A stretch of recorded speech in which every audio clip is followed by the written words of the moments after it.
Hi guys, Peter Grosso here. I want to tell you a quick story going some years back when I was single, lived with my parents, didn't have much money. My car had broken down to the point that I couldn't repair it. I had to get up to go to a job as a personal trainer.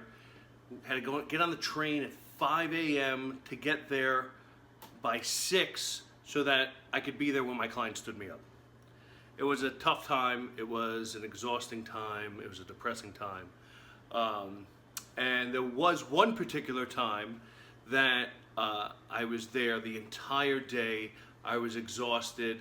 My final client knew the predicament I was in, asked if we could end it 5 minutes early so I didn't have to walk that mile to the train and she could just drive me. And I was so thankful. And I get to the train, and as we pull up, the train's just pulling up, so I sprint up the train. I get across, and as I get across, I see this woman standing there. She's older, she's got a bag, she looks confused, and she doesn't know whether to get on or not. And she says, Brentwood? Brentwood? And she wanted to know if this was the Brentwood train. And some guy said, no, Ronkonkoma. Which is sort of true in that it's called the Ronkonkoma train, but it stops at Brentwood. So this poor woman was going to just sit there and wait for this non-existent Brentwood train. So I decided I'm going to intervene. You know, sometimes it's tough in those situations to speak up when you know something's wrong happening. But in that moment, I was brave enough and I reached my hand across that aisle and I said, Brentwood. And she took my hand.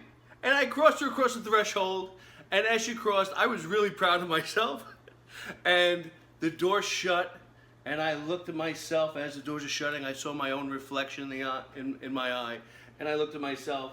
And as I'm looking myself in the eye, I realized I borrowed my mother's car today, and this train is moving.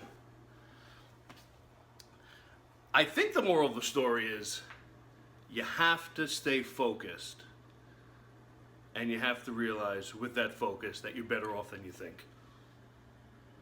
I hope you got a laugh. I hope this helped. Realtor Pete, have a good day.